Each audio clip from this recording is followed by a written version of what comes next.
संपत्ति का हकदार बनाने में मैं आपका चौकीदार बन के खड़ा हूं।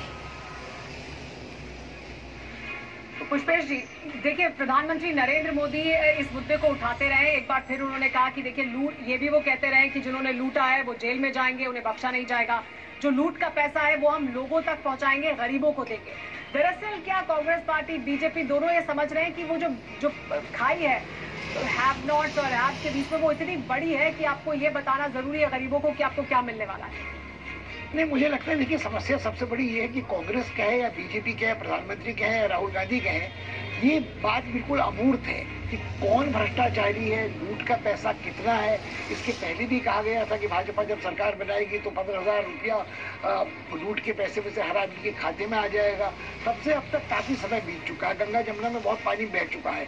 तो ये बातें मुझे लगता है वो क्या समझे, इससे अधिक महत्वपूर्ण ये है कि मतदाता क्या समझा है। ये लूट के पैसे की बात होती रहेगी, गरीबों के खाते में डालने की बात होती रहेगी, वो दोनों पक्ष करेंगे और उसका कानूनी रास्ता ढूंढने की कोशिश कर रहे होंगे, मगर कौन जीता है तेरी जुल्फ के सर होने तक। लेकिन पुष्पेश जी, क्या आपको नहीं लगता कि ये नैरेटिव नीचे तक जाता है, लोगों को ये समझ में आता है कि हमें शायद कुछ मिलेगा, जो लूटा गया है, जो अमीरों के पास मौजूद है, वो पैसा अगर जिन्होंने लूटा है, जिन्होंने भ्रष्टाचार किया है, वो हमारे खाते में आ जाएगा या हमें मिलेगा, ये मतदाता की समझ में आता है? नहीं, मुझे लगता नहीं। मतदाता को सीधे सीधे वो समझ में आता है जो उसे मिल रहा है। जो लाभार्थी योजनाएं प्रधानमंत्री ने चलाई है उनका लाभ जिनको हुआ है उनको नजर आता है कि पैसा उनके पास आ गया है, मगर कौन सा पैसा लूट का, कितने हजार करोड़ लाख करोड़ बाहर था, किसका पैसा कब वापस आएगा, उसका कौन सा जरिया कानूनी होगा, ये मुझे लगता नहीं कि मतदाता इस मायाजाल में उलझने वाला है। अच्छा, इस सवाल को और जरा हम दूसरे तरीके से पूछते हैं। जयशंकर गुप्ता जी, प्रधानमंत्री ने एक पिछले 4-5 दिन से कांग्रेस पार्टी के खिलाफ बड़े अटैक किए हैं और उसमें सबसे बड़ा अटैक उनका यह है कि कांग्रेस आपकी संपत्ति का सर्वेक्षण कराएगी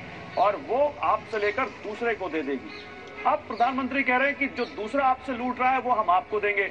तो क्या प्रधानमंत्री एक सामने कंपैरिजन रख रहे हैं वोटर के कि ये आएंगे तो ये आपसे लूट लेंगे, हम आएंगे तो लूटा हुआ आपको वापस कर देंगे? आपको क्या दिखता है इस नैरेटिव में डिफरेंस? नहीं, देखिए पिछले जो 10 साल बीते हैं सरकार के, उसको देखते हुए प्रधानमंत्री की अब किसी बात पर लोगों को भरोसा नहीं होता है। 10 साल पहले उन्होंने कहा था कि साहब विदेशों में जहां भी काला धन होगा वो सब हम लेकर के आएंगे, भारत लेकर के आएंगे, और जब वो आएगा विदेशों से काला धन तो हर जो टैक्स पेयर है, जो ईमानदारी से टैक्स पे करता है, उसका टैक्स तो ऐसे ही माफ हो जाएगा और उसी पैसे से 15 लाख रुपए हर भारतीय के बैंक अकाउंट में हम डाल देंगे। हालांकि उसके तुरंत बाद अमित शाह जी ने कहा अरे भाई सब तो चुनावी जुमला है, तो अब उसको लोग चुनावी जुमला ही समझते हैं। दूसरी बात ये कर रहे हैं कि साहब लूट का माल जितना है वो हम ला करके देंगे। लुटेरे तो आपकी पार्टी में जा रहे हैं, लुटेरों को तो आप अपनी पार्टी में ले जा रहे हैं, उनके केसेज रफा दफा हो रहे हैं। अब 70,000 करोड़ रुपए के घोटाले के अजीत पवार उप मुख्यमंत्री बने हैं आपकी सरकार में, उनका पैसा 70,000 करोड़ आएगा कि नहीं आएगा किसको मालूम है। अशोक चौहान जो आदर्श सोसाइटी घोटाले के मुख्य आरोपी हैं वो आपकी पार्टी में है। हेमंत बिश्व शर्मा जो दुनिया के सबसे भ्रष्ट नेता जिनको अमित शाह जी कहते थे वो आपकी पार्टी में है।